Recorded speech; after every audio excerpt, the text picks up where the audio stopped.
Europe America থেকে কোনো মানুষ যদি এখনই মাঠে আসে, সে বিনা নোটিশে কয়েক ঘন্টা বেহুশ থাকে। ডাক্তার জফরুল্লাহ শেখ, আমি তাফসির, সিরাতের কিতাব এবং আমার লিখিত কিতাব তার কাছে পৌঁছিয়েছি।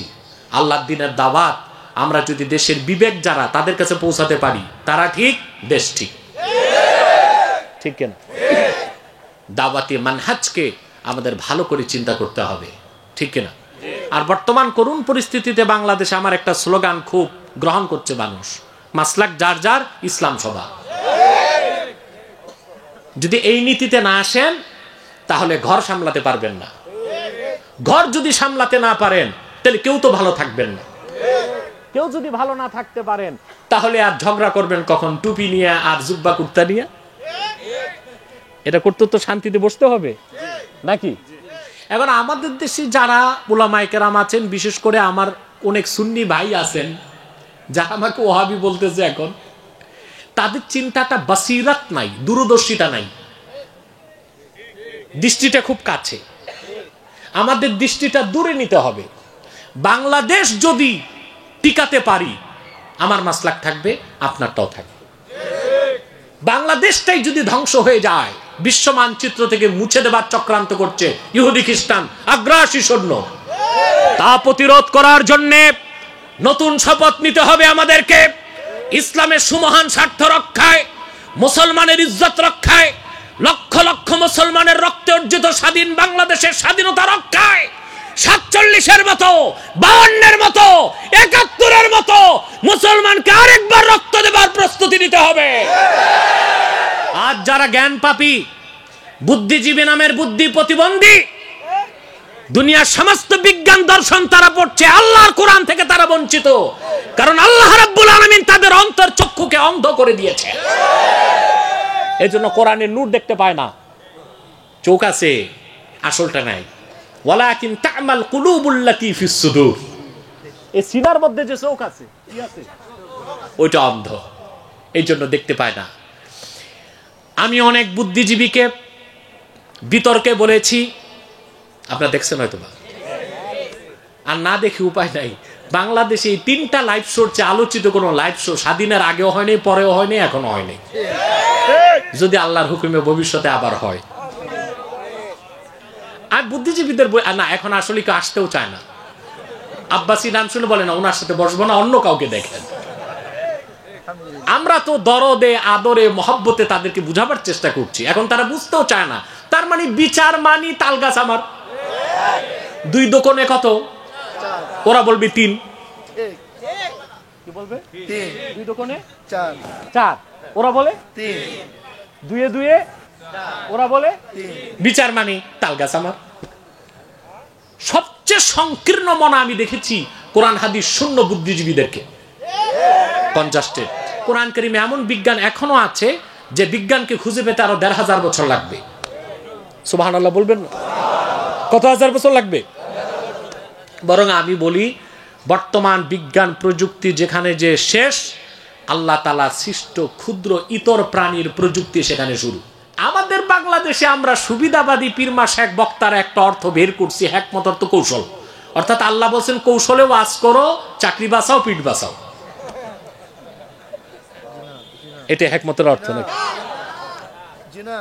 চাকরি বাঁচাও, পিঠ বাঁচাও না, এখানে হিকমত অর্থ কৌশল না, পিঠ বাঁচানো না, চাকরি বাঁচানো না।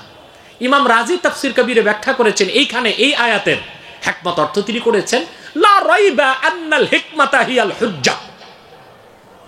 এখানে হিকমত অর্থ হুজ্জাত, ডকুমেন্টস, দলিল। তার মানে মুহাম্মদ সাল্লাল্লাহু আলাইহি সাল্লামের উম্মত দ্বীনের দাওয়াত দিবে দলিল ভিত্তিক ডকুমেন্টের সাথে, হুজ্জাত দিয়ে, যুক্তি দিয়ে, তর্ক দিয়ে বুঝায় দিবে, কিন্তু চুপ থাকবে না। পিঠ বাঁচানোর নাম হিকমত নয়, চাকরি বাঁচাবার নাম হিকমত নয়। কোরআন কারীম সব রোগের ঔষধ। খায়রুদ দাওয়াইল কোরআন, সর্বোত্তম ঔষধ হলো কোরআন, যা এসেছে লাওহে মাহফুজ থেকে, আল্লাহর পক্ষ থেকে। সে কোরআন থেকে একটু ওষুধ দিলাম। আমাদের দেশে অনেক লোক আছে ঘুম আসে না, হাইপার টেনশনে, ডাক্তারের কাছে যায়, বড়ি কিনে, রিল্যাক্সিন, সিডাক্সিন 8টা 10টা মুড়ির মতো চাবায়, চোখ বন্ধ করে, ঘুম আসে না, সরষার ফুল দেখে। ঠিক না? তাদের জন্য মুজাররাদ আমল, পরীক্ষিত আমল দিয়ে যাচ্ছি। আপনার ঘুম আসে না, একটা ট্যাবলেটও দরকার নাই। বাংলাদেশে অনেক ভণ্ড সুন্নি দাবিদার আছে, শরীয়ত বাদ দিয়া মারেফতের নামে ভণ্ডামি করছে। তারা আহলে সুন্নাত না, আহলে বিদআত। তারাই হক্কানি আল্লাহওয়ালা পীর মাশায়েখ আর খাঁটি সুন্নিদেরকে বেদাতের তকমা দিতে চায়, ওহাবির তকমা দিতে চায়। তাদের হালে আর পানি উঠতেছে না। মানুষ এখন সচেতন হয়ে গেছে, সজাগ হয়ে গেছে, ঠিক কিনা বলেন? শরীয়ত বাদ দিয়া কোনো মারেফত নাই। আছে আছে আছে মাইরের পথ। আমার দেশে কিছু সুন্নি দাবিদার ভণ্ড আছে, নামাজ নাই, বলে আশিকের রাসূল। যেটা নামাজ নাই ওটা আশিকের রাসূল না দুশমনের রাসূল? আপনারা সুন্নি হইতে পারেন নাই, ও যে এক ওয়াক্ত নামাজ নাই, পর্দা নাই, একতারা দোতারা সেতারা তাম্বুরা জাম্বুরা নিয়ে লাফালাফি আছে না? এরা হয়ে গেছে সুন্নি। এদেশের মানুষ তো সুন্নি আর ওহাবি চিনল না। এখন তো কিছু ভণ্ড আমাকে ওহাবি বলতেছে। আমি যদি ওহাবি হইতো বাংলাদেশে সুন্নিকে কথা বলে, আশ্চর্য অবস্থা। আমরা আহলুস সুন্নাহ ওয়াল জামা, যারা আহলে হক আহলে সুন্নাত, খাঁটি সুন্নি, ফরমালিন যুক্ত না, মুক্ত। আমরা আল্লাহর ওলিদের মাজার জিয়ারতকে সওয়াব মনে করি, কিন্তু ওখানে যায় নাক আর কপাল ঘষাঘষিকে শিরক মনে করি। ঠিক না? ওটা কি?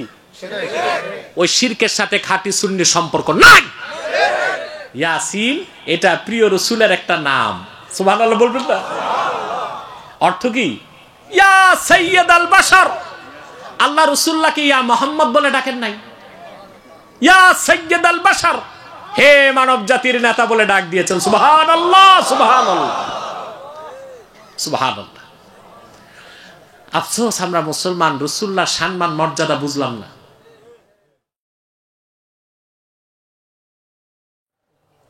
ইন্নাল হামদালিল্লাহি নাহমাদুহু ওয়া নাস্তাঈনুহু ওয়া নাস্তাগফিরুহু ওয়া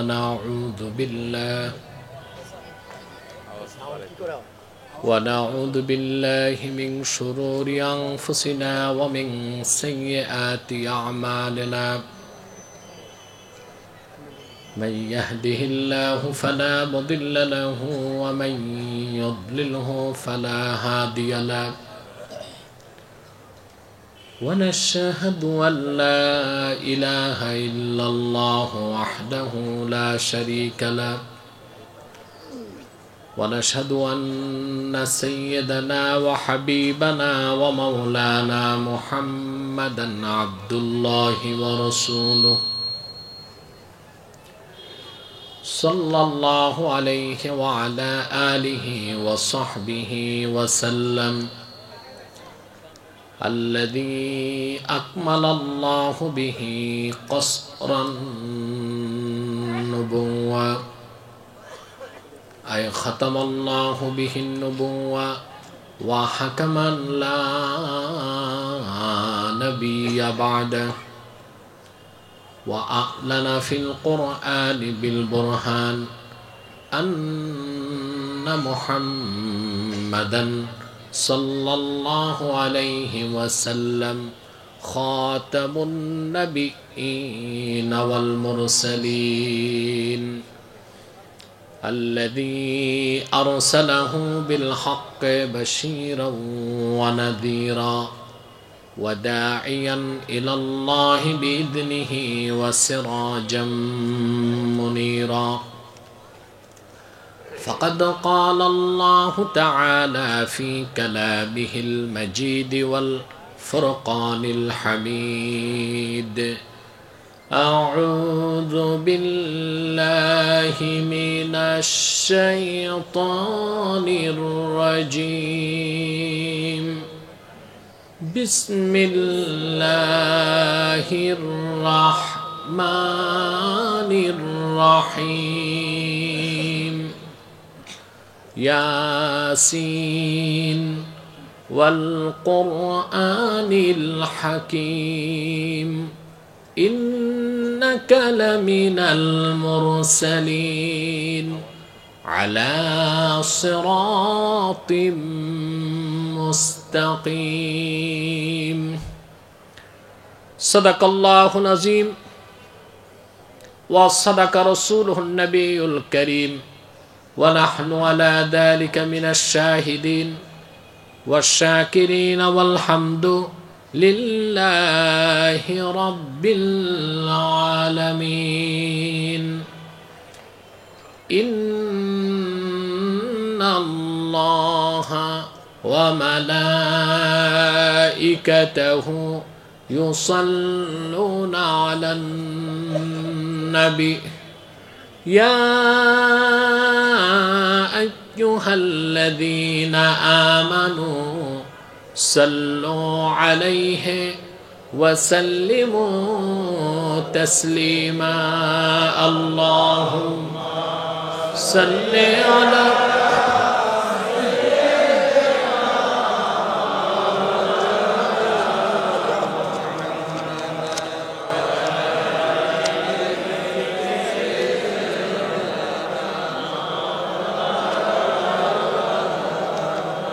زبان کھلے پڑھن اللہم صلی علی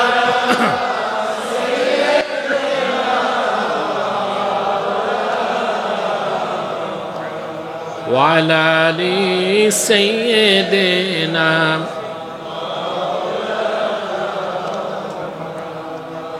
میرا دل تڑپ رہا ہے میرا جل رہا ہے سینہ یہ دوا وہیں ملے گی مجھے لے چلو مدینہ اللہم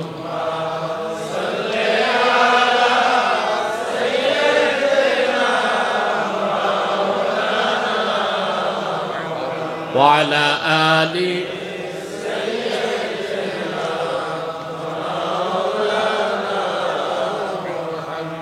مدینے کی ہوا سے جنتی بو آتی ہے کھا کے پا کے مدینہ میں نور جنت چمکتی ہیں اللہم آواز اسپشٹ সব খাবো হালকা ভাষায় দিই এটা না দিয়ে ভাব দিই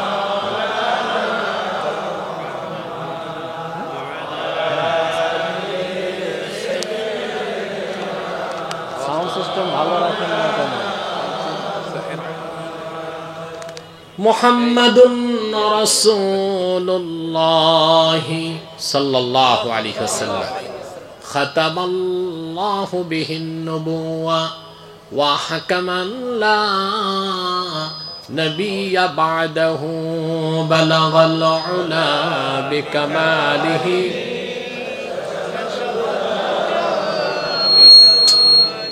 حسنت جميع خصاله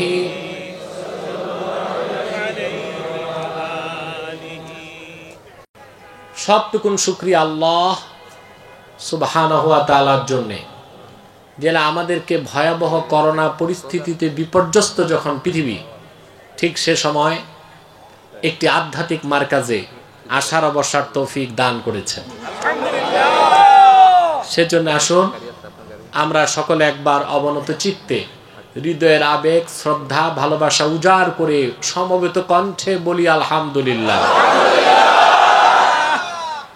অগণিত অসংখ্য দরুদ ও সালাম আল্লাহর সৃষ্টির প্রধান আকর্ষণ বিশ্বসভার সভাপতি সকল নবী রাসূলগণের মাথার তাজ শামসুল হিদায়াত বদরুদ্দুজা সাইয়্যিদুস সাকালাইন ইমামুল মুরসালিন খাতামুন নবিয়্যিন ওয়াল মুরসালিন আফতাবে নবুওয়াত শাহনশাহে রিসালাত সরকারে দো জাহাं সুলতানুল মদিনা নবিয়ুল আম্বিয়া হুজুরে আকরাম নূরে মুজাসসাম নূরুন আলা নূর সৈয়দিনা হাবিবিনা শফিঈনা মাওলানা মুহাম্মদ সাল্লাল্লাহু আলাইহি ওয়াসাল্লামের উপর আল্লাহ জাল্লা যিকরু যাকে আজ থেকে ১৫০০০ বছর আগে প্রেরণ করেছেন সর্বশ্রেষ্ঠ ও সর্বশেষ নবী ও রাসূল হিসেবে যার পরে আজ অবধি পৃথিবীতে কোনো প্রকার নবী কিংবা রাসূল অবশ্যই আসে নাই অবশ্যই এখনো নাই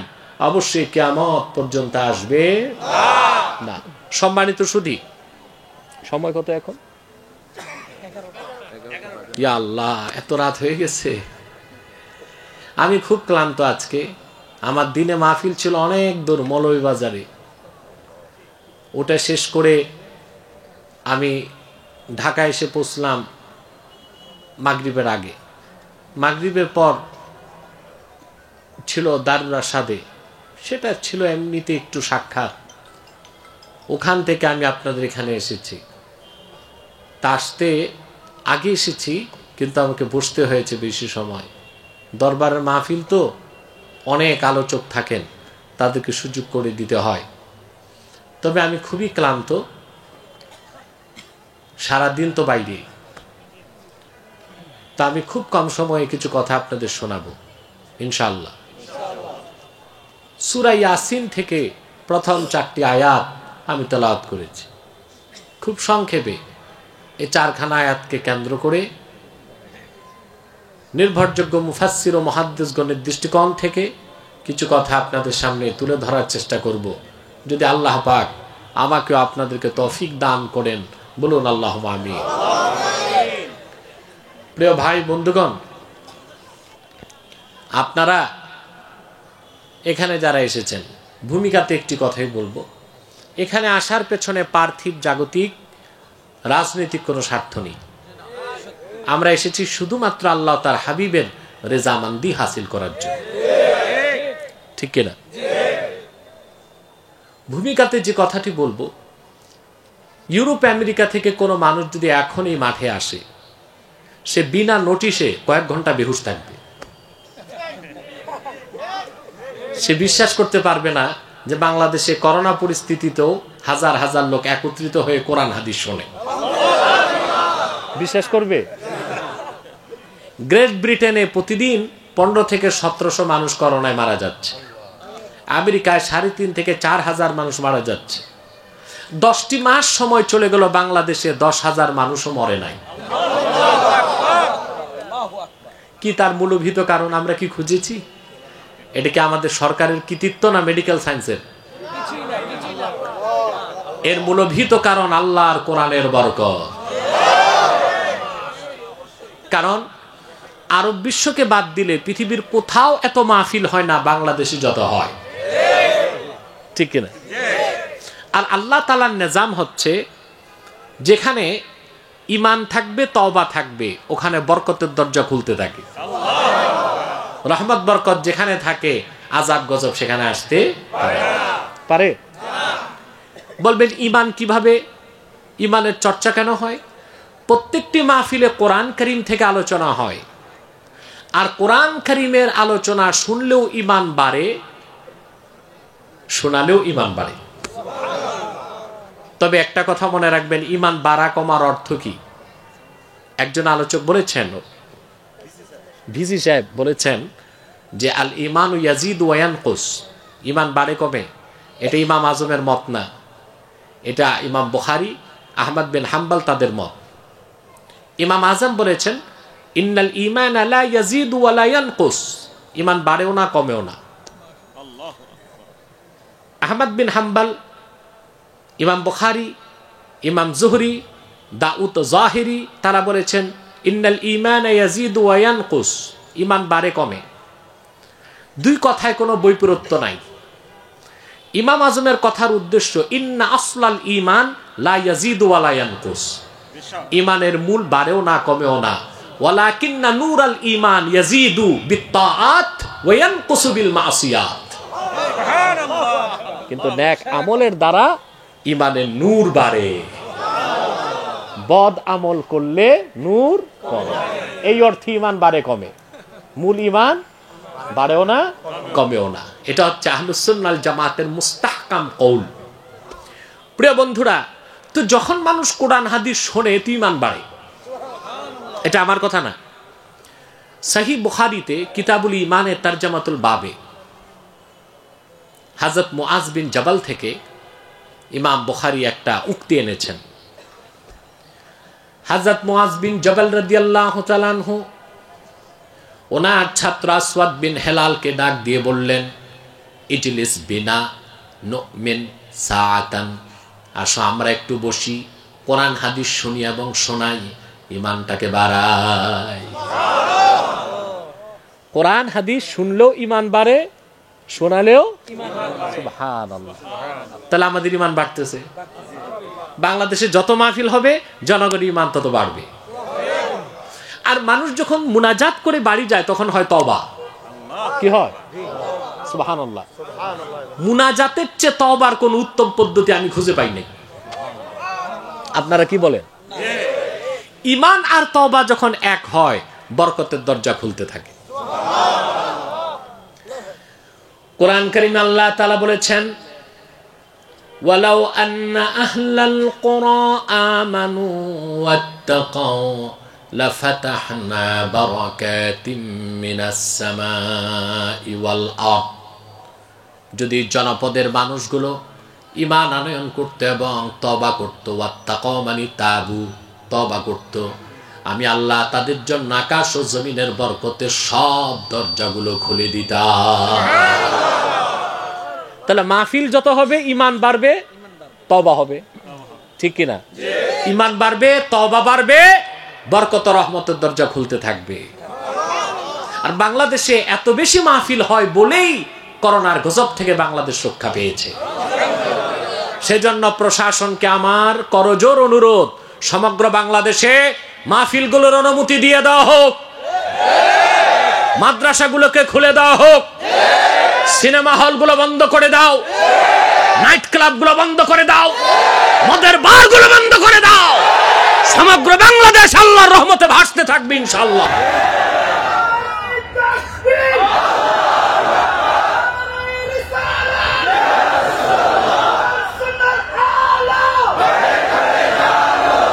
আল্লাহ পাক কবুল করুন, আল্লাহ পাক মঞ্জুর করুন। যা স্লোগান দিবে মাঠে থাকবি, স্টেজে না। আল্লাহ কবুল করুক, বলুন আল্লাহুম্মা আমিন। প্রিয় ভাই বন্ধুগণ, তাহলে আপনারা খুশি? কথা বলেন, খুশি? শুধু বেজার শয়তান। বেজার কে? শয়তান বেজার, তার চেলাচেমুন্ডারাও বেজার। শয়তানের সব চেষ্টা ব্যর্থ। এখন একটা বাকি আছে, মুনাজাতের আগে আপনাদের উঠানো যায় কিনা। আমরা কামাল্লা পীর সাহেবের সাথে আপনারা মুনাজাত করে যাবেন, তওবা করে যাবেন। পারবেন না ইনশাআল্লাহ? আল্লাহ পাক কবুল করুন, বলুন আল্লাহুম্মা আমিন। আমার একটু কষ্ট হচ্ছে, আমি এইভাবে বসে ওয়াজ করার অভ্যাস নেই। পীর মাশায়েখ সুফি দরবেশগণ উপরে বসেন না, তা আমার আবার একটু অভ্যাস হয়ে গেছে চেয়ারে বসে ওয়াজ করতে করতে। এর জন্য একটু বিব্রত বোধ হচ্ছে। আপনারা কষ্ট পাচ্ছেন না তো? স্টেজে কথাগুলো বন্ধ হয়ে যাবে, আপনাদের মোবাইলগুলো বন্ধ করেন, আর কথাবার্তা না বললে আমি একটু খুশি হই। প্রিয় ভাই বন্ধুগণ, আমি আজকে সূরা ইয়াসিন থেকে 4টি আয়াত তেলাওয়াত করেছি। সূরা ইয়াসিনের নাম জানে না এমন একজন মুসলমান দূরবীন দিয়ে খুঁজে পাওয়া যাবে? কিন্তু আফসোস হচ্ছে এই সূরার ফজিলত থেকে, শিক্ষা থেকে, দীক্ষা থেকে আমরা অনেক দূরে। ঠিক কিনা? সূরাটির ফজিলত কত বেশি তা চিন্তা করতে পারবেন না।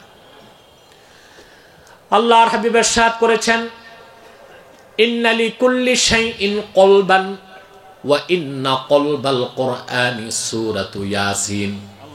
প্রত্যেক জিনিসের একটা কলব থাকে। কোরআন কারীমের কলব বা মূল হলো সূরা ইয়াসিন। ফজিলত কত বেশি!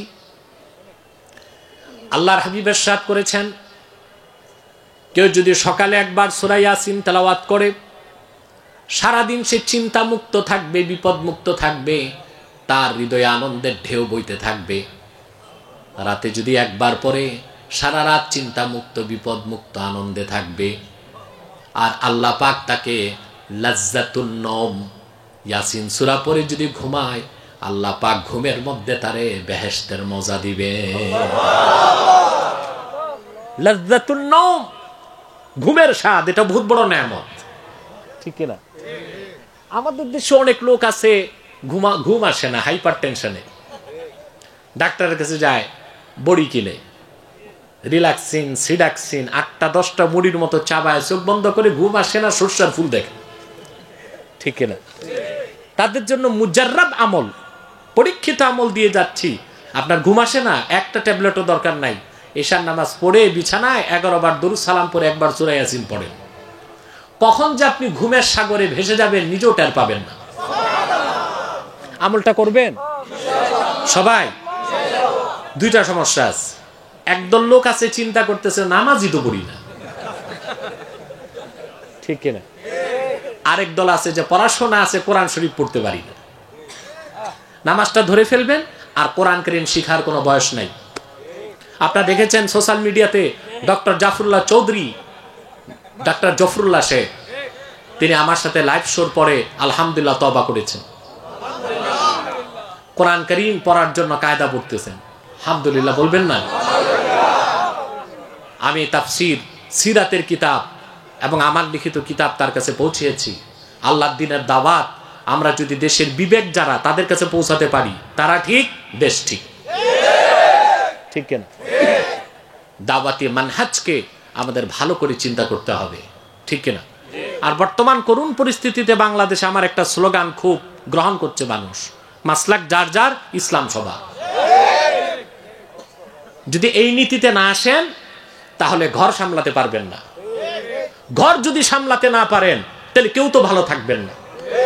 কেউ যদি ভালো না থাকতে পারেন তাহলে আর ঝগড়া করবেন কখন? টুপি নিয়ে আর জুব্বা কুর্তা নিয়ে। এটা করতে তো শান্তিতে বসতে হবে নাকি?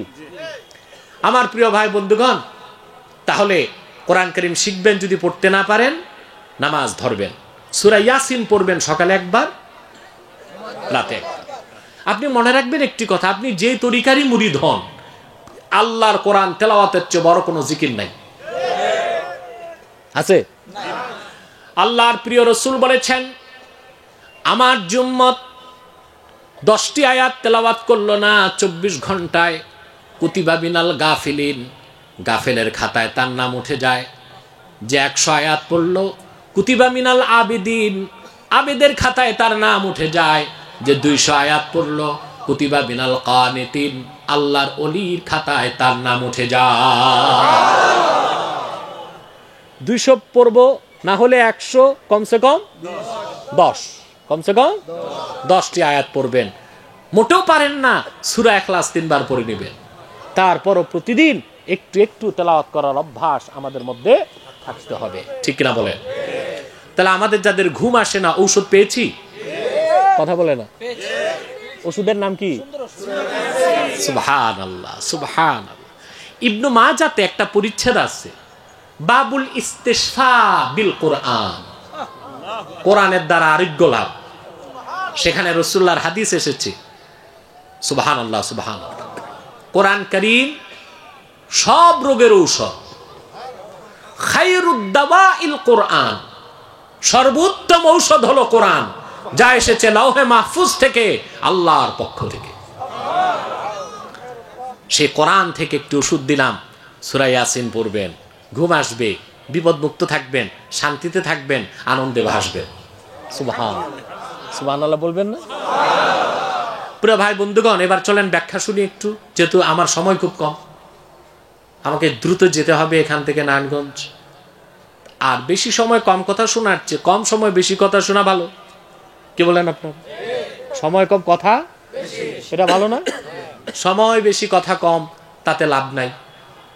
ভান্ডে কিছু জমাও হয় না, বাড়ি যান খালি শূন্য হাতে। আমাদের দেশে তো এই দেখি সারা রাত ওয়াজ হয়, বক্তা থাকে 24 জন। কতজন? বিকাল 3টা থেকে ফজর পর্যন্ত সারা রাত ওয়াজ শুনে মুরব্বী বাড়ি যায় সিন্নির পোটলা একটা নিয়ে। বউ জিজ্ঞেস করে কি শুনছো? তো কিচ্ছু মনে নেই। মজা লাগছে। কি লাগছে? এক এক বক্তার ওয়াজ শুনছে। আসলে লোকটা ওয়াজ শুনতে আসে না, বক্তার আওয়াজ শুনতে আসছে। কোন বক্তার গলা কত ঠাট, ঠিক কিনা? আওয়াজ শুনতে আসছে, ওয়াজ শুনতে। আমরা কিছু মেসেজ, কিছু বার্তা নিয়ে আজকে যাবো এই মাহফিল থেকে, তাহলে মাহফিলটা সার্থক হবে। আল্লাহ পাক সূরা ইয়াসিনে শুরু করলেন 2টো অক্ষর দিয়ে, ইয়াসিন। সুবহান। অনেকগুলো সূরা শুরু করেছেন অক্ষর দিয়ে, আলিফ লাম মিম, আলিফ লাম রা, ইয়াসিন, তাহা, ঠিক কিনা? মুফাসসিরগণ বলেন এগুলো হুরুফুল মুকাত্তাআত, এগুলোর অর্থ মানুষ জানে না। আল্লাহু আ'লামু বিমুরাদিহি বিযালিক, এগুলোর অর্থ আল্লাহই ভালো জানেন। তবে আমার একটি ব্যাখ্যা হলো, আল্লাহ তো অবশ্যই জানেন, আল্লাহ রসুলও জানতেন। যদি বলা হয় রসুল্লাহ জানতেন না, তাহলে বলতে হবে অনর্থক নাজিল হয়েছে। আল্লাহর কোরআনে একটি অক্ষর কি অনর্থক আছে? আর কোরআনের শুরু থেকে শেষ কোন একটি বাক্যের, কোন একটি শব্দের, কোন একটা অক্ষরের অর্থ হুজুর নিজে জানতেন না, তা কি হতে পারে? পারে? আল্লাহ রাব্বুল আলামিন বলেছেন, ফাইযা ক্বরানাহু ফাত্তাবি' কুরআনাহু থুম্মা ইন্না আলাইনা বায়ানা। মুহাম্মদ সাল্লাল্লাহু আলাইহি ওয়াসাল্লাম, যখন আপনার উপর আমি ওহী নাজিল করি, আপনি মনোযোগ দিয়ে শুনুন। আপনাকে পড়ার দরকার নাই তাৎক্ষণিক। কোরআনকে আপনার সিনায় জমা করে দেবার দায়িত্ব আমি আল্লাহর। আর কোরআনের প্রতিটি শব্দের, বাক্যের অক্ষর বুঝায় দেবার দায়িত্ব আমি আল্লাহ। তাহলে রাসূলুল্লাহ সাল্লাল্লাহু আলাইহি সাল্লাম হুরুফে মুকাত্তাতের অর্থ জানতেন। অনেক মুফাসসির অর্থগুলো বের করার চেষ্টা করছেন। ইয়াসিনের একটা অর্থ বের করা হয়েছে। পৃথিবীর শ্রেষ্ঠ তাফসীরগুলোর একটি হলো তাফসীরে কুরতুবী, দারুল হাদিস আল কাহেরা, মিশরের ছাপ, ৮ম খণ্ডের ৮ম পৃষ্ঠায় ইমাম কুরতুবী ইয়াসিনের ব্যাখ্যাটা তুলে ধরেছেন আবু বকর ওয়াররাক থেকে। তিনি বলেন, ইয়াসিন অর্থ ইয়া সাইয়্যিদাল বাশার। আল্লাহ আপন হাবিবকে নাম ধরে ডাকেন নাই? সুবহানাল্লাহ বলবেন? কি বলেছেন? হে মানব জাতির নেতা। সুবহানাল্লাহ বলবেন না? বালিশটার উপর জুলুম হচ্ছে, আমি এটার উপরে নেই। যে কথা বলছিলাম, ইয়াসিন এটা প্রিয় রসুলের একটা নাম। সুবহানাল্লাহ বলবেন না? অর্থ কি? ইয়া সাইয়্যিদাল বাশার। আল্লাহ রাসূলুল্লাহকে ইয়া মুহাম্মদ বলে ডাকেন নাই? ইয়া সাইয়্যিদাল বাশার, হে মানব জাতির নেতা বলে ডাক দিয়েছেন। সুবহানাল্লাহ, সুবহানাল্লাহ, সুবহানাল্লাহ। আফসোস, আমরা মুসলমান রাসূলুল্লাহর সম্মান মর্যাদা বুঝলাম না। রাসূলুল্লাহর মর্যাদা সম্মান কত বেশি, তা লিখার মতো কোনো কলম নাই, বলার মতো কণ্ঠ নাই, চিন্তা করার মস্তিষ্ক নাই। সুবহানাল্লাহ। রাসূলুল্লাহ যে মানব জাতির নেতা, এতে সন্দেহ আছে? শুধু মানব জাতির নেতা নন, তিনি নবিয়ুল আম্বিয়া, সকল নবী রাসূলগণের নেতা। ঘোষণাটাও এসেছে আনুষ্ঠানিকভাবে। কিভাবে?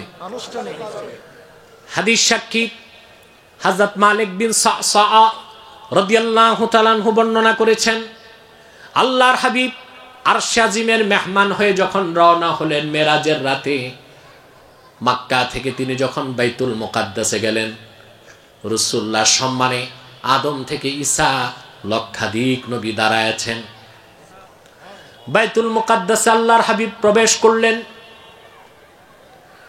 অবাক হবেন মুসলমান, নবীগণ সবাই রাসূলুল্লাহর সঙ্গে সাক্ষাতের চান্সও পায় নাই।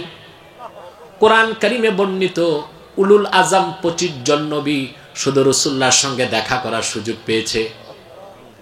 হযরত জিবরিল বললেন 2 রাকাত নামাজ হবে। ইকামত হয়ে গেল। পয়গম্বরগণ চিন্তা করছেন আজকে এবার ইমামতি করবেন। হযরত আদম চিন্তা করলেন, আমি আবুল বাশার, মানব জাতির পিতা, ইমাম তো আমাকে বানানো হবে। হযরত ইব্রাহিম ভাবলেন, আমি আল্লাহর খলিল, আমাকে ইমামতি দেওয়া হতে পারে। মুসা নবী ভাবলেন, আমি হচ্ছি কালিমুল্লাহ, আমাকে দায়িত্ব দেওয়া হতে পারে। ঈসা রুহুল্লাহ ভাবলেন, পিতার স্পর্শ ছাড়া আল্লাহর কুদরতে আমার সৃষ্টি, ইমামতি মনে হয় আমাকে করতে দেওয়া হবে। সবার নীরবতা ভঙ্গ করে হযরত জিবরিল রাসূলুল্লাহর হাত মোবারক ধরে মেহরাবে নিয়ে গিয়ে বললেন, মুহাম্মদ সাল্লাল্লাহু আলাইহি সাল্লাম, আজকে লক্ষাধিক নবীর নামাজের ইমামতি আল্লাহ আপনাকে ঘোষণা করেছেন।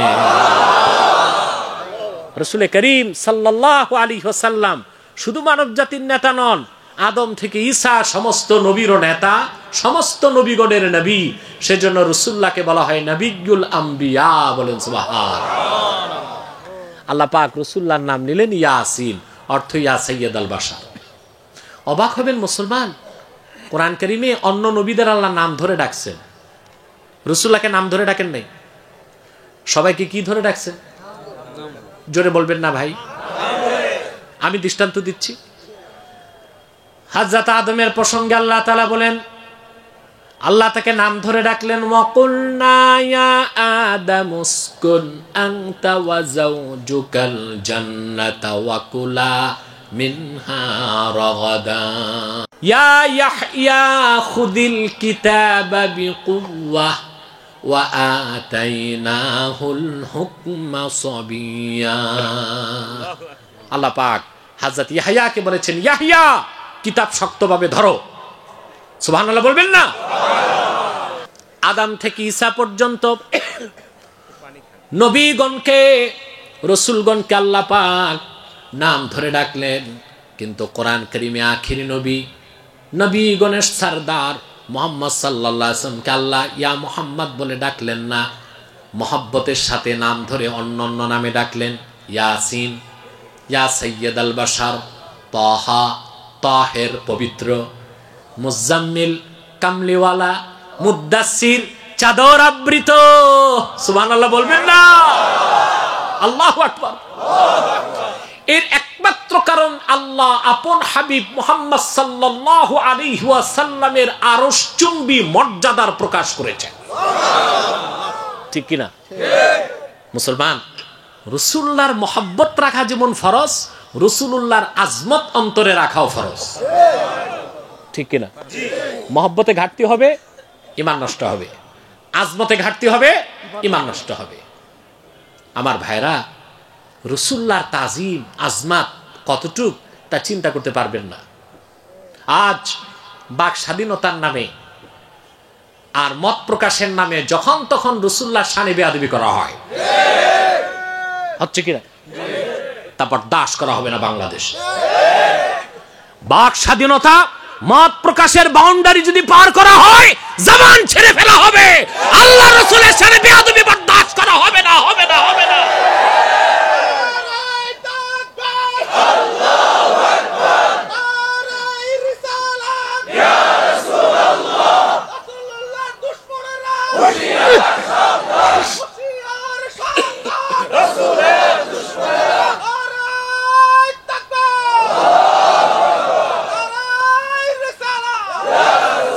প্রিয় ভাই বন্ধুগণ, রাসূলুল্লাহর শানে বেয়াদবি করার পরে বলে এটা বাক স্বাধীনতা, মত প্রকাশের অধিকার, আর তার ধরে যদি কেউ মারে ওটা সন্ত্রাস। কেন? যদি স্বাধীনতা সার্বভৌমত্বের বিরোধিতা করলে কেউ রাষ্ট্রদ্রোহী তার মৃত্যুদণ্ড হয়। আল্লাহর হাবিবের শানে যে বেয়াদবি করবে, সংসদে আইন পাস করতে হবে তার মৃত্যুদণ্ডে। মুসলমানের দর্শন হচ্ছে এটাই, ব্যক্তির চেয়ে দল বড়, দলের চেয়ে দেশ বড়, দেশের চেয়ে আমার জান বড়, জান থেকে আমার ঈমান বড়।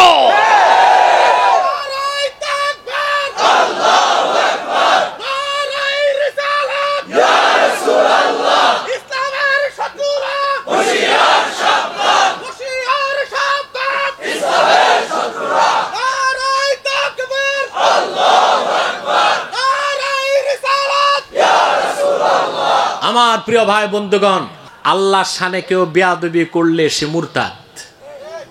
তওবা করলে আল্লাহর হুকুম তারে মাফ করো। রাসূলুল্লাহর ক্ষেত্রে আল্লাহ ছাড় দেন নাই। কান পেতে শুনে রাখো মুসলমান, হানাফি, শাফি, মালিকি, হাম্বলি চার মাযহাব একমত। قد انعقد الاجماع على ان شاتم الرسول صلى الله عليه وسلم يكفر ويقتل مرتدا ولا تقبل توبته। আল্লাহ রাসূলের শানে কেউ যদি বেয়াদবি করে, তাকে কাফের ঘোষণা করে মৃত্যুদণ্ড দিতে হবে। তওবা করলেও তার তওবা গ্রহণ করা হবে না।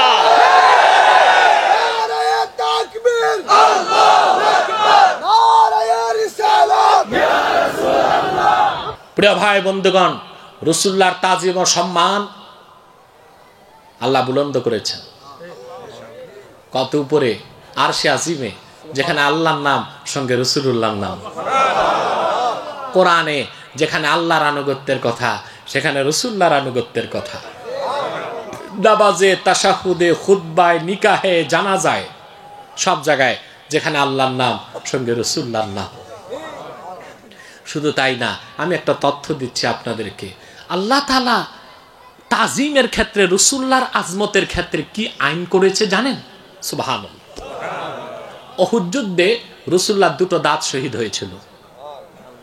রাসূলুল্লাহ বদদোয়া করেন নাই, হাত তুলে দোয়া করছেন, আল্লাহুম্মা হাদি কওমি ফাইন্নাহুম লা ইয়ালামুন। আল্লাহ আমার কওমকে হেদায়েত করো, তাদের ইলম নাই। হাদিস সাক্ষী, উহুদ যুদ্ধের পরে সবচেয়ে বড় যুদ্ধ হয়েছে খন্দক। কোরআন কারিমে আল্লাহ পাক যে যুদ্ধকে আহজাব বলেছেন, সেই যুদ্ধে কম রক্তপাতে বিজয় এসেছে বড়। আব্দুর রাব্দানাপুরি আসাহু সিয়ার কিতাবে লিখেছেন, খন্দক যুদ্ধে রাসূলুল্লাহর একজন সাহাবী শহীদ হয়েছিলেন, আল্লাহ মহাবিজয় দিয়েছিলেন, কিন্তু যুদ্ধের তীব্রতার কারণে রাসূলুল্লাহর আসর নামাজটা কাজা হয়ে গিয়েছিল। মাগরিবের পর কাজা আদায় করলেন, রাসূলুল্লাহ বরদাস্ত করলেন না, হাত তুলে বদদোয়া করলেন কাফেরদেরকে, আল্লাহুম্মা ইমলা বুতুনাহুম ওয়া কুবুরাহুম নারা। আল্লাহ পাক, যে কাফেরদের কারণে আমাদের নামাজটা ছুটে গেল, সেই কাফেরদের সিনা আর কবরগুলোকে তুমি জাহান্নামের আগুন দিয়ে ভরে দাও। চিন্তা করেন মুসলমান, উহুদে রাসূলুল্লাহর দান শহীদ হলো, তিনি মাফ করলেন, কারণ সেটা ছিল রাসূলুল্লাহর নিজের অধিকার। কিন্তু আসর নামাজ ছুটেছে, সেটা আল্লাহর অধিকার, তিনি মাফ করেন নাই। ঠিক কিনা বলে? দাঁত শহীদ হয়ে গেছে, হুজুর মাফ করছেন, নিজের অধিকার। খন্দকে আসর নামাজ ছুটে গেছে, হুজুর বরদাস্ত করতে পারেন নাই, হুজুর বরদাস্ত করতে পারেন নাই। আল্লাহ রাসূল সাল্লাল্লাহু আলাইহি ওয়াসাল্লাম বরদাস্ত করলেন না, হাত তুলে বদদোয়া করলেন, আল্লাহুম্মা ইমলা বুতুনাহুম ওয়া কুবুরাহুম নারা। আল্লাহ পাক, যে কাফেরদের কারণে নামাজ ছুটেছে, সে কাফেরদের কবরকে আর পেটকে জাহান্নামের আগুন দিয়ে ভরপুর করে দাও। বাকি কথা পরে বলবো, মাঝখানে জুমলায় মুতারেজা বলবো। আমার দেশে কিছু সুন্নি দাবিদার ভণ্ড আছে, নামাজ নাই বলে আশিকের রাসূল। যেটা নামাজ নাই ওটা আশিকের রাসূল না দুশমনের রাসূল? আপনারা সুন্নি হইতে পারেন নাই, ও যে এক ওয়াক্ত নামাজ নাই, পর্দা নাই, একতারা দোতারা সেতারা তাম্বুরা জাম্বুরা নিয়ে লাফালাফি আছে না, এরা হয়ে গেছে সুন্নি। এদেশের মানুষ তো সুন্নি আর ওহাবি চিনল না। এখন তো কিছু ভণ্ড আমাকে ওহাবি বলতেছে। আমি যদি ওহাবি হইতো বাংলাদেশে সুন্নিকে কথা বলে, আশ্চর্য অবস্থা। আমরা আহলুস সুন্নাহ ওয়াল জামা, যারা আহলে হক আহলে সুন্নাত, খাঁটি সুন্নি, ফরমালিন যুক্ত না, মুক্ত। আমরা আল্লাহর ওলিদের মাজার জিয়ারতকে সওয়াব মনে করি, কিন্তু ওখানে যায় নাক আর কপাল ঘষাঘষিকে শিরক মনে করি। ঠিক না? ওটা কি? ওই শিরকের সাথে খাঁটি সুন্নির সম্পর্ক নাই। আমরা আউলিয়া কেরামের সোহবতে যাওয়াকে ওয়াজিব মনে করি। কি মনে করি? ওয়াজিব। এটা ওয়াজিব। আল্লাহর ওলির সোহবত নিয়ে নেককার ব্যক্তির সোহবত নেওয়া ওয়াজিব, ইলমে মারিফত শেখার জন্য। আল্লামা বদরুদ্দিন আইনি উমদাতুল কারিতে লেখেন, ওয়াকাদ আজমাআল উলামাউ আলা উজুবি ইলমিল মারিফাহ ওয়াস্তাদাল্লু বিআয়াতিল্লাহিল বায়্যিনাহ ফা'লাম আন্নাহু লা ইলাহা ইল্লাল্লাহ। বদরুদ্দিন আইনি ইজমা উল্লেখ করেছেন, একক মত না, ইজমা এ উলামা, ইলমে মারিফত শিক্ষা করা ওয়াজিব। দলিল দিয়েছেন উলামায়ে কেরাম, ফা'লাম আন্নাহু লা ইলাহা ইল্লাল্লাহ, এই আয়াতের মাধ্যমে। বলেন সুবহানাল্লাহ। ইলমে মারিফত শিখতে হবে না শরীয়ত বাদ দিয়া? বাংলাদেশে অনেক ভণ্ড সুন্নি দাবিদার আছে, শরীয়ত বাদ দিয়া মারিফতের নামে ভণ্ডামি করছে। তারা আহলে সুন্নাত না, আহলে বিদআত। তারাই হক্কানি আল্লাহওয়ালা পীর মাশায়েখ আর খাঁটি সুন্নিদেরকে বেদাতের তকমা দিতে চায়, ওহাবির তকমা দিতে চায়। তাদের হালে আর পানি উঠতেছে না। মানুষ এখন সচেতন হয়ে গেছে, সজাগ হয়ে গেছে। ঠিক কিনা বলেন? শরীয়ত বাদ দিয়া কোনো মারিফত নাই। আছে?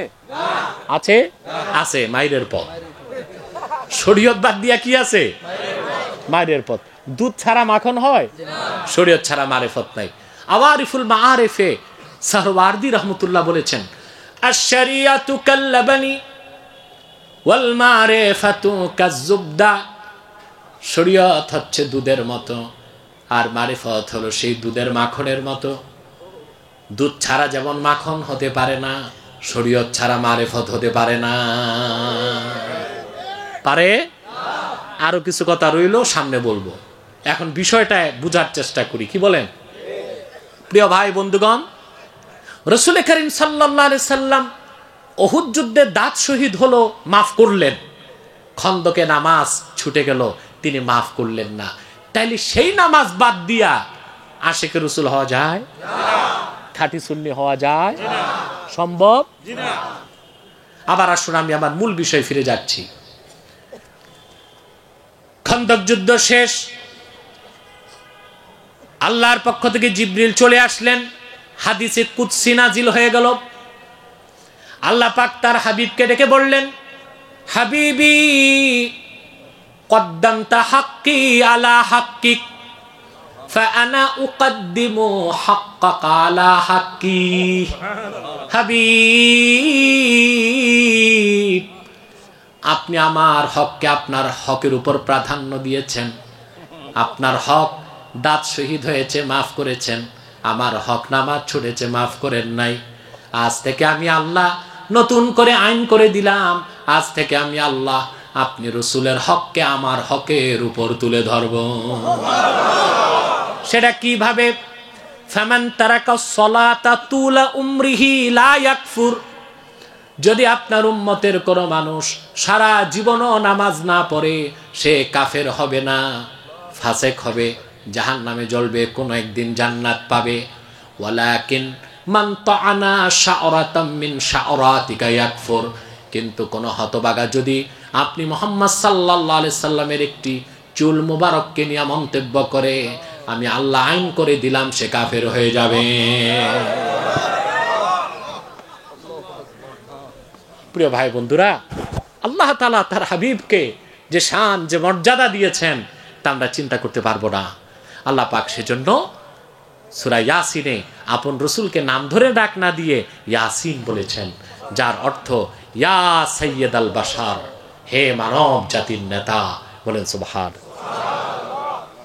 তারপরে আল্লাহ পাক বলেন ওয়াল কুরআনিল হাকিম, হিকমতপূর্ণ কোরআনের কসম।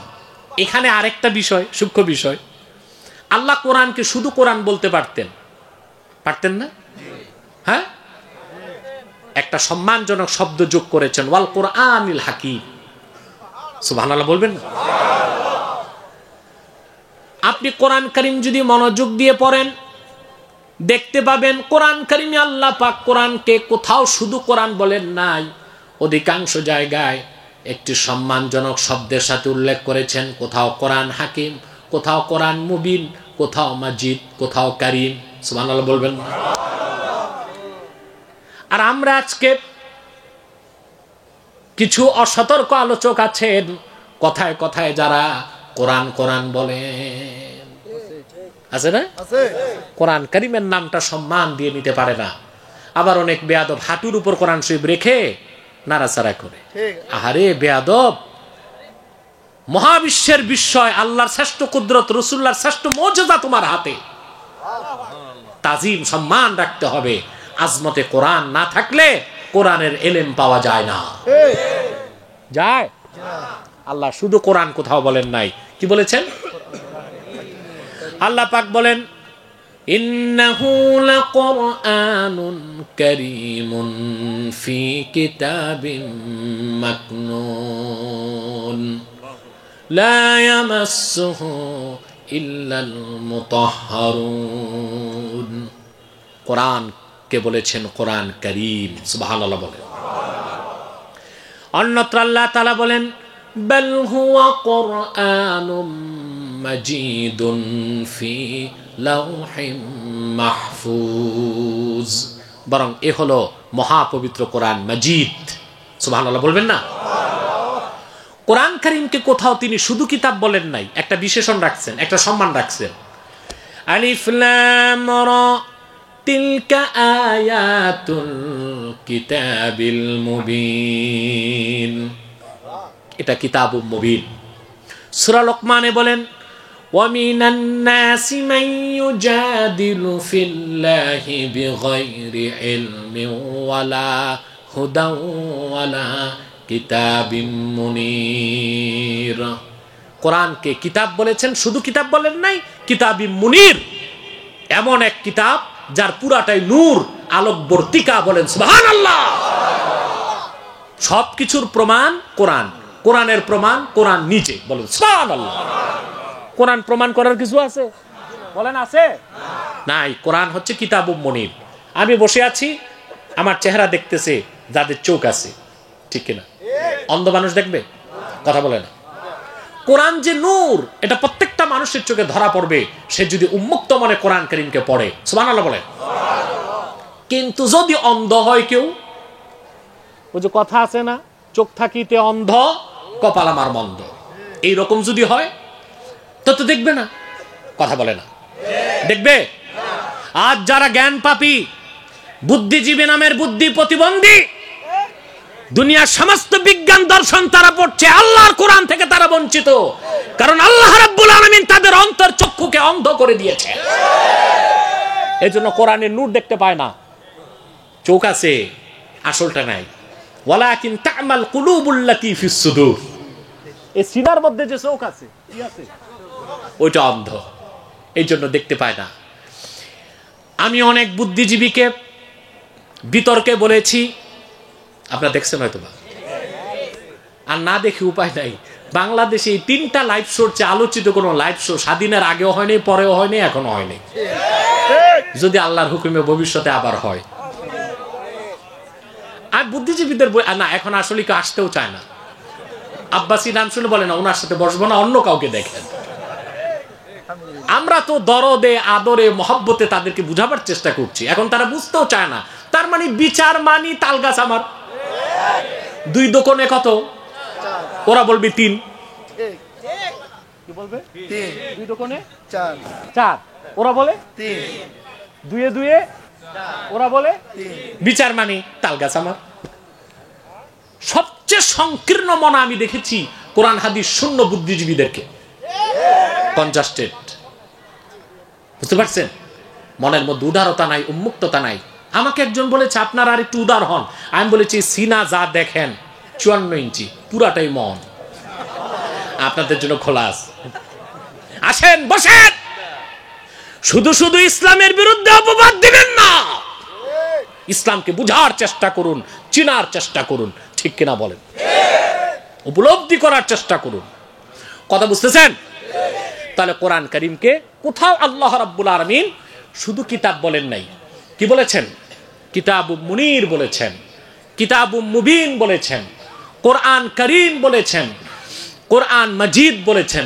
সুবহানাল্লাহ বলবেন না? আপনারা ঘুমাচ্ছেন মনে হয়। কে কে ঘুমান একটু হাত উঠান। আছে ওনার। এতগুলো মানুষের মধ্যে কিছু তো জিএমটিটি জাতে মাতাল তালে ঠিক থাকতেই পারে। তাহলে আমরা আলোচনার এই পর্যায়ে বুঝলাম কোরআন কারীমকে সম্মান দিতে হবে, ঠিক কিনা? আল্লাহ পাক কোরআন কারীমকে সব জায়গায় বলেছেন কোরআন মাজিদ, কোরআন কারীম, কিতাবুম মুবিন, কিতাবুম মুনির। সুবহানাল্লাহ। সূরা ইয়াসিনে বললেন ওয়াল কুরআনিল হাকিম।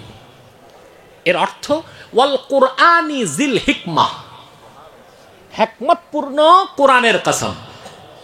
কোরআনকে আল্লাহ কি বলেছেন? কোরআন কারীমকে হিকমতপূর্ণ। এখানে হিকমত কোন অর্থে এসেছে প্রশ্ন আসে না? আরে ভাই জোরে বলেন। আসে।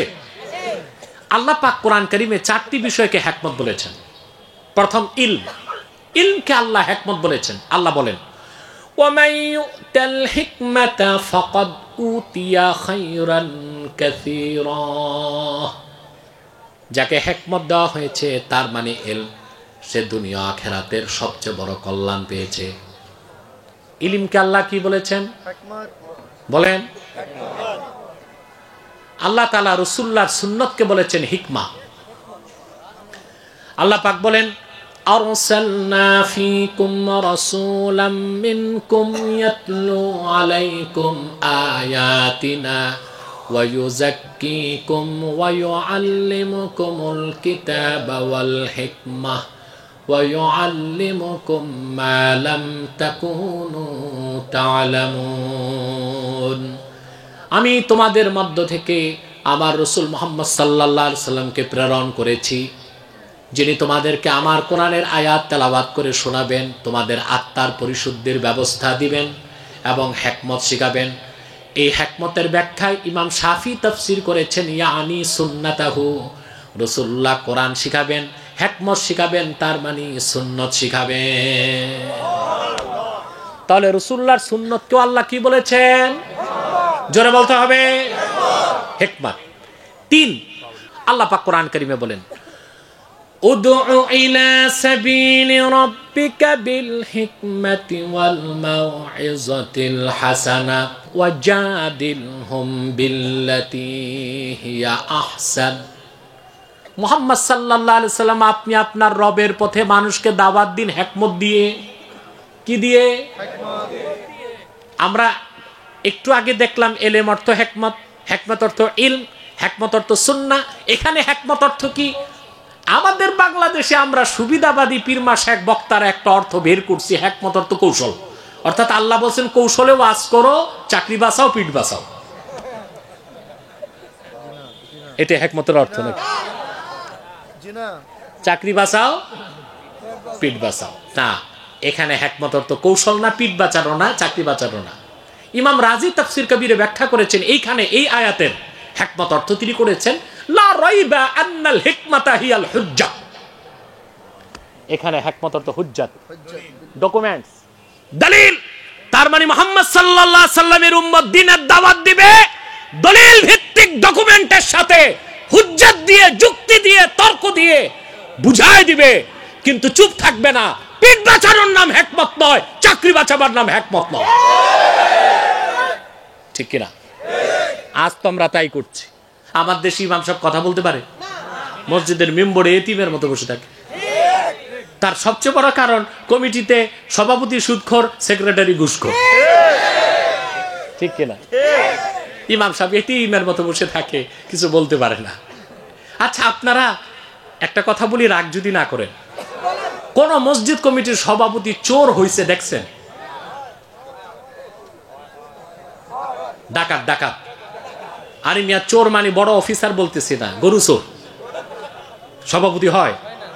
ডাকাত কথা বলেন, খুনি, মানুষ খুন করছে হয়, কিন্তু চোর, ডাকাত, জেনাকার, তার চেয়েও খারাপ তো সুদখোর।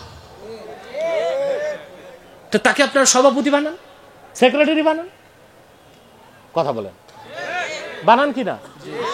কে বেশি খারাপ, সুদখোর, ঘুষখোর, জেনাকার না সুদখোর? কে? এটা সহিহ হাদিস, রাসূলুল্লাহ সাল্লাল্লাহু আলাইহি ওয়াসাল্লাম ইরশাদ করেছেন আকলু দিরহামিন মিনার রিবা আশাদ্দু মিন 33 জানিয়াহ ইয়াজনিহার রাজুল। 1 দিরহাম সুদ খাওয়া, আরব আমিরাতের 1 দিরহাম বাংলাদেশের 22 টাকা। এই 22 টাকা পরিমাণ সুদ খাওয়া 33 বার জিনা করার চেয়ে বড় গুনাহ। তাহলে কে বড় গুনাহগার? সে সুদখোর হয় সভাপতি, ঘুষখোর হয় সেক্রেটারি। ঠিক কিনা? আর যত দোষ আমাদের দেশের ইমাম সাহেবের। কমিটির কিছু লোকের দূরবীনটা থাকে ইমাম সাহেবের দিকে। বেটা ফাসেক নিজে পেশাব করে পানি নেয় না, ইমামেরটা দেখে পেশাব করে পানি নিছে কিনা, ঢিলা নিছে কিনা, আবার ঢিলা নিয়ে ফাল পাড়ছে কিনা, কিন্তু নিজে পেশাব করে পানিটা ওঠে না। আস্তাগফিরুল্লাহল আযীম। ইমামদের সাথে বিমাতা সুলভ আচরণ করবেন না, মনে থাকবে। তাহলে হিকমতের 3য় অর্থ আমরা পেলাম হুজ্জাত। কি পেলাম? 4 নাম্বার হিকমতের অর্থ হচ্ছে প্রজ্ঞা বা বিজ্ঞান। সুবহানাল্লাহ বলবেন। এখন আল্লাহ বললেন ওয়াল কুরআনিল হাকিম, আই ওয়াল কুরআনি জিল হিকমা। কোন অর্থে হিকমতপূর্ণ কোরআন? কোরআন কারীমের পুরাটাই দলিল, কোরআন কারীমের পুরাটাই কোরআনের সুস্পষ্ট ব্যাখ্যা, রাসূলুল্লাহর সুন্নাহ। সুবহানাল্লাহ বলবেন না? কোরআন কারীম পুরাটাই এলেমে ভরা, আর কোরআন কারীমের 1000 আয়াত যেখানে বিজ্ঞানের আলোচনা, সব অর্থেই কোরআন হিকমতপূর্ণ। আল্লাহ বলেছেন ওয়াল কোরআনিল হাকিম। কোরআনে বিজ্ঞান আছে না নাই? শুধু বিজ্ঞান আছে? আপনি চিন্তা করতে পারবেন না। আমার ইউটিউবে অনেক আলোচনা পাবেন কোরআন কারীমের তাফসিরে সায়েন্স রিলেটেড আলোচনাগুলো, আপনি চিন্তা করতে পারবেন না। কোরআন যে বিজ্ঞান দিয়েছে 1500 বছর পরে বর্তমান বিজ্ঞান মাথা নত করে তা মেনে নিয়েছে। কোরআন কারীমে এমন বিজ্ঞান এখনো আছে যে বিজ্ঞানকে খুঁজে পেতে আরো 1500 বছর লাগবে। সুবহানাল্লাহ বলবেন না? কত হাজার বছর লাগবে?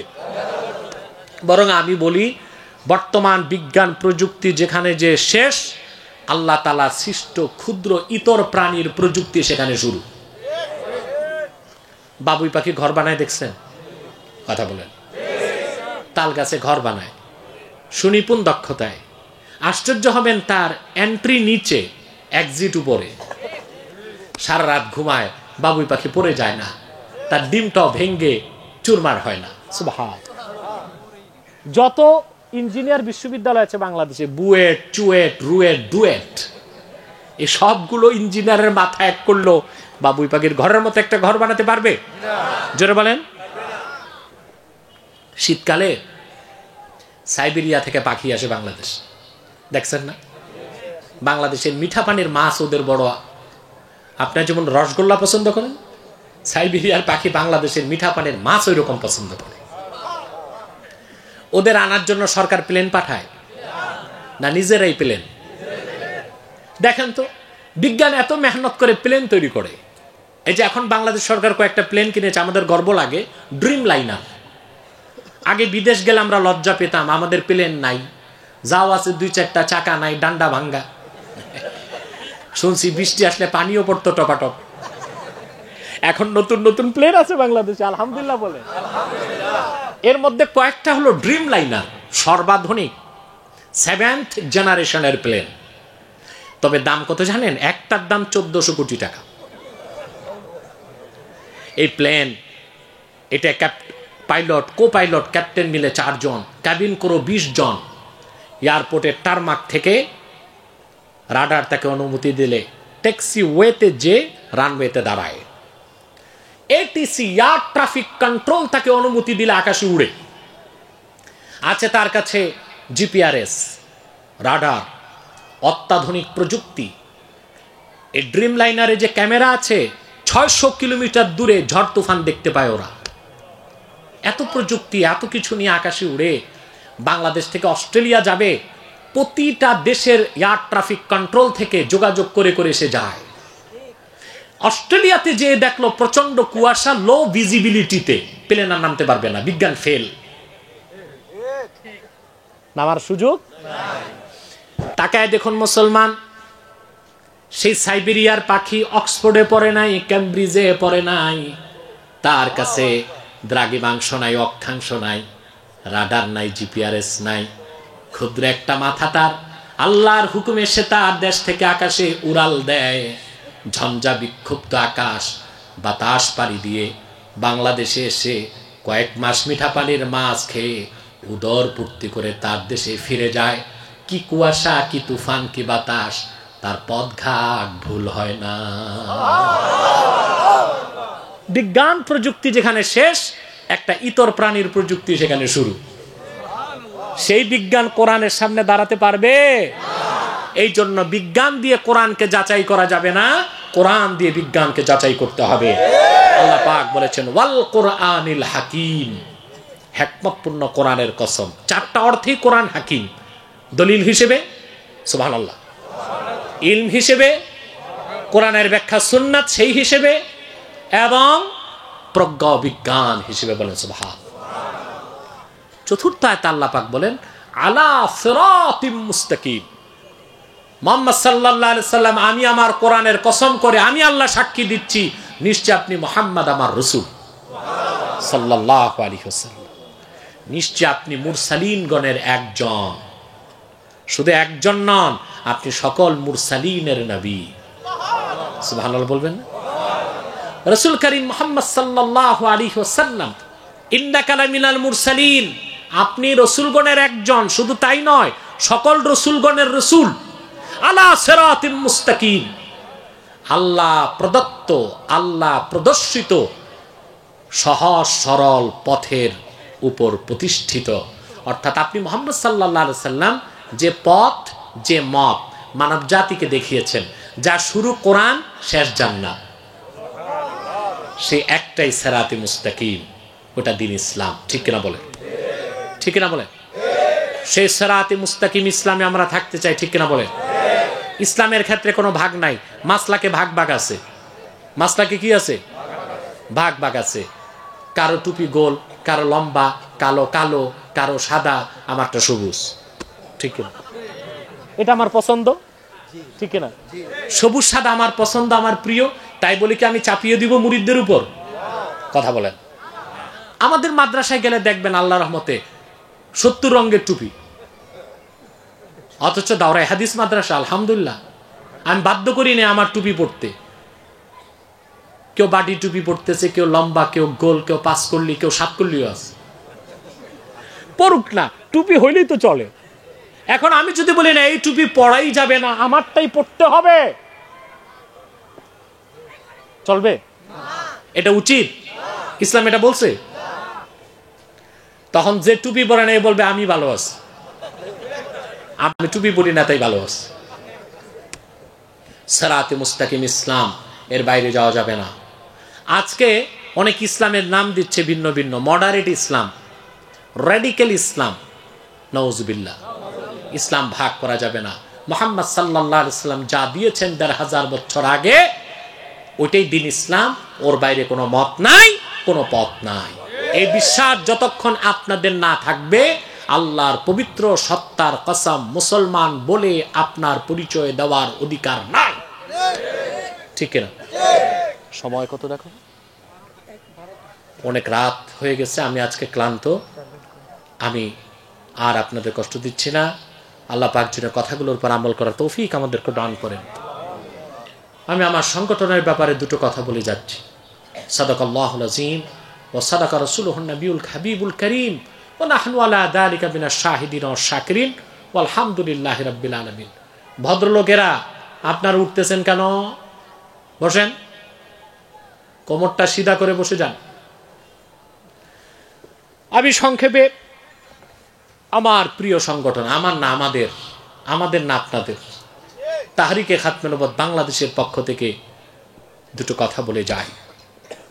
আপনার এখানে বিভিন্ন দলের লোক আছেন না? কথা বলেন। কামাল্লাহ দরবার শরীফের লোক ছাড়া অন্য দরবার শরীফের লোক আছেন না? কিন্তু আমাদের এই মাঠে কোনো বিভেদ আছে? বলেন, কেন নাই? আমাদের এখানে একটা পরিচয়, আমরা মুসলমান। ঠিক কিনা? আপনাদেরকে আমার করজোর অনুরোধ, দলীয় মতভেদ থাকতেই পারে,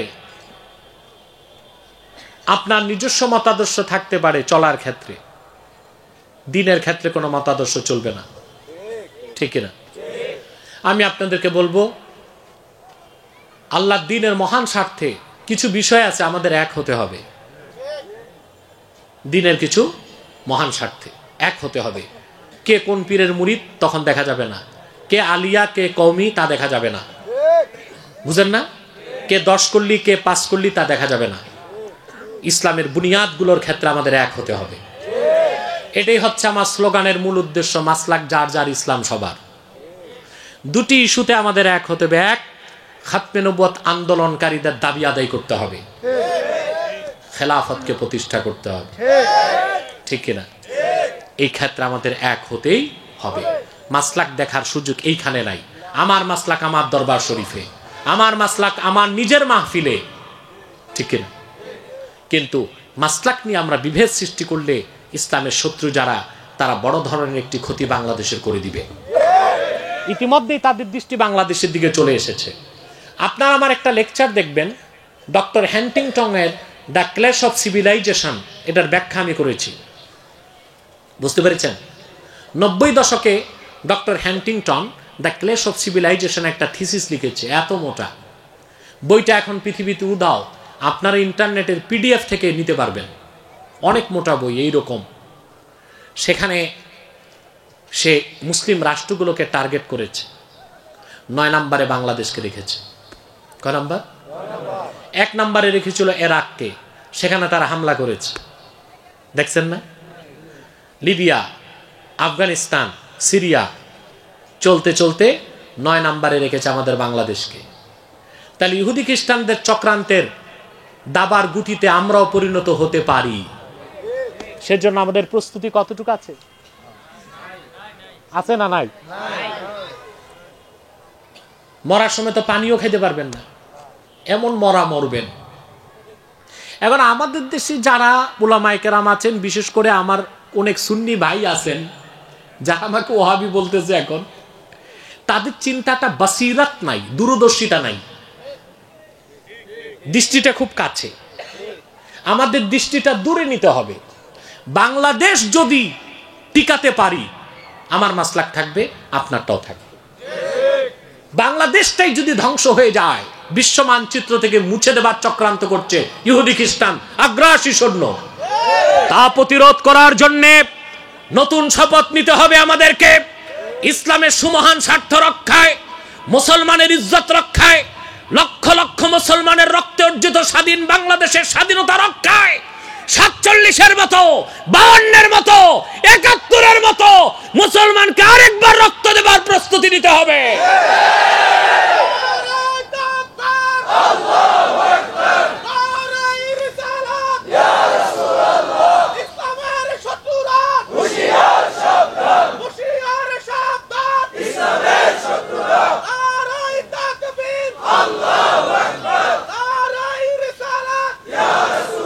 আমার প্রিয় ভাই বন্ধুগণ, সেই জন্যই তাহরিকে খাতমে নবুয়ত বাংলাদেশ সবাইকে ডাক দিয়েছে, মাসলাক যার যার, ইসলাম সবার।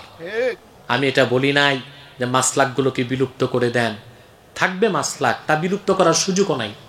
প্রত্যেকে তার মাসলাক নিয়েই থাকতে হবে, কিন্তু ইসলামের মহান স্বার্থে আমাদের ঐক্যবদ্ধ হতে হবে, ঠিক কিনা বলেন? আমি আপনাদেরকে অনুরোধ করব, খাতমে নবুয়তের আন্দোলনের স্বার্থে একসাথে মাঠে নামার প্রস্তুতি নিতে হবে। রাজি আছেন? খাতমে নবুয়তের আন্দোলন সবচেয়ে বড় আন্দোলন, খাতমে নবুয়তের জিহাদ সবচেয়ে বড় জিহাদ। এই ক্ষেত্রে আমরা কোনো বিভেদ করব না। রাজি আছেন? বাংলাদেশে তো অনেক ধর্মের লোক আছে, আমরা কোনো বাধা বিপত্তি করি? প্রত্যেক ধর্মের লোক তার ধর্ম পালনের সুযোগ আছে, করতে পারে। কিন্তু আমাদের একটাই কথা যে কুখ্যাত কাদিয়ানি সম্প্রদায় তারা অমুসলিম এবং কাফের। বাংলাদেশে মুসলিম পরিচয়ে তারা থাকতে পারবে না। হিন্দুরা আছে অমুসলিম পরিচয়ে, আমাদের সমস্যা আছে? খ্রিস্টানরা আছে অমুসলিম পরিচয়ে, আছে না? বৌদ্ধরা আছে অমুসলিম পরিচয়ে। কাদিয়ানিরা যদি থাকতে হয় অমুসলিম পরিচয়ে থাকতে হবে, মুসলিম পরিচয়ে থাকার কোনো অধিকার তাদের নাই। কারণ তারা আল্লাহর আখিরি নবী মুহাম্মদ সাল্লাল্লাহু আলাইহি সাল্লামকে আল্লাহর শেষ নবী হিসেবে বিশ্বাস করে না। চিল্লায় বলেন নাউজুবিল্লাহ। সেজন্য তারা কি সর্বশক্তি দিয়ে, দেখেন আমি বলবো, সর্বশক্তি দিয়ে বলেন তারা কি? তাদেরকে যারা কাফের বলবে না, তারাও কাফের, ঠিক কিনা? তারা মানুষকে ধোঁকা দিয়ে কাফের বানাবার জন্য মুসলমানদের মতো দাড়ি রাখে, টুপি লাগায়, মুসলমানদের মতো নাম রাখে। তাই বলে তারা মুসলমান হতে পারে? দাড়ি রাখলে কেউ যদি মুসলমান হতে পারতো তো রবীন্দ্রনাথ ঠাকুরের চেয়ে বড় মুসলমান কেউ। টুপি লাগালে মুসলমান হওয়া যায়? মহাত্মা গান্ধী 1.5 হাত লম্বা টুপি লাগাইত, নাম রাখলে মুসলমান হওয়া যায়?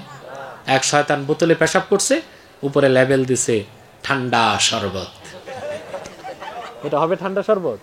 ভিতরে কি কথা বলে না? তদ্রুপ কাদিয়ানিরা অমুসলিম এবং কাফের। আব্দুল আউয়াল, আব্দুস সামাদ, মোবাশ্বের আলী, কবির চৌধুরী, এসব নাম রাখার দ্বারা তারা মুসলমান হতে পারে না। ভাইরা আমার, বন্ধুরা আমার, আমার আল্লাহ নূর নবী আমার মুহাম্মদ সাল্লাল্লাহু আলাইহি ওয়াসাল্লামের ইসলাম ও কোরআনের হাজার হাজার হাজার বছর পরে বর্তমান ভারতের কুখ্যাত পাঞ্জাবের কুখ্যাত গুরুদাসপুরের কুখ্যাত কাদিয়ানে ইংরেজ আমলে এক শয়তান নিজেকে নবী দাবি করছে। চিল্লায় বলেন নাউজুবিল্লাহ। শয়তান তার নাম রেখেছিল তার বাপ মির্জা গোলাম আহমদ কাদিয়ানি। সাবধান সাবধান, কাদিয়ানের কাজ্জাব, মিথ্যা নবুয়তের দাবিদার মির্জা গোলাম শয়তান কাদিয়ানিকে গোলাম আহমদ বলা যাবে না, কারণ গোলাম আহমদ অর্থ হচ্ছে আহমদ এর গোলাম। কোন কাজ্জাব কুখ্যাত কাফের গোলাম আহমদ এর গোলাম হতে পারে না। আর কাদিয়ানের কাজ্জাব মিথ্যানবতের দাবিদার মির্জা গোলাম শয়তান কাদিয়ানি, সে ছিল শেষ দরজার কুখ্যাত কাফের, সে গোলাম আহমদ এর গোলাম ছিল না, সে ছিল কুখ্যাত শয়তানের কুখ্যাত গোলাম। কাদিয়ানের কাজ্জাব মিথ্যানবতের দাবিদার মির্জা গোলাম শয়তান কাদিয়ানির উপর গজব এসেছে 1908 সালে। যখন গজব এসেছে, কাদিয়ানের কাজ্জাব মিথ্যানবতের দাবিদার মির্জা গোলাম শয়তান কাদিয়ানি 1908 সালে ধ্বংস হয়ে কুখ্যাত জাহান্নামের কুখ্যাত কুকুরে পরিণত হয়েছে, তার অনুসারীরাও ধ্বংস হয়েছে। বর্তমানে কিছু কাদিয়ানি বাংলাদেশে আছে যারা ইসলাম ও মুসলমানের বিপক্ষে চক্রান্ত করে যাচ্ছে। সরকারি দলেও আছে, বিরোধী দলেও আছে, বিভিন্ন দফতরে ডিপার্টমেন্টে ঘাপটি মেরে বসে আছে, ইসলাম ও মুসলমানের ক্ষতি করছে। তারা মানুষকে ধোঁকা দিতে নাম পরিবর্তন করে মিথ্যা পরিচয় দেয়।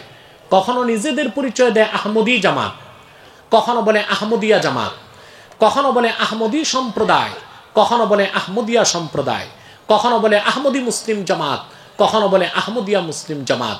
সাবধান, যত কাদিয়ানি ছিল আছে থাকবে, তারা কেউ আহমদী জামাত নয়, আহমদিয়া জামাত নয়, আহমদী সম্প্রদায় নয়, আহমদিয়া সম্প্রদায় নয়, আহমদী মুসলিম জামাত নয়, আহমদিয়া মুসলিম জামাত নয়, তারা শয়তানি জামাত, কুখ্যাত জাহান্নামের কুখ্যাত কুকুরের দল।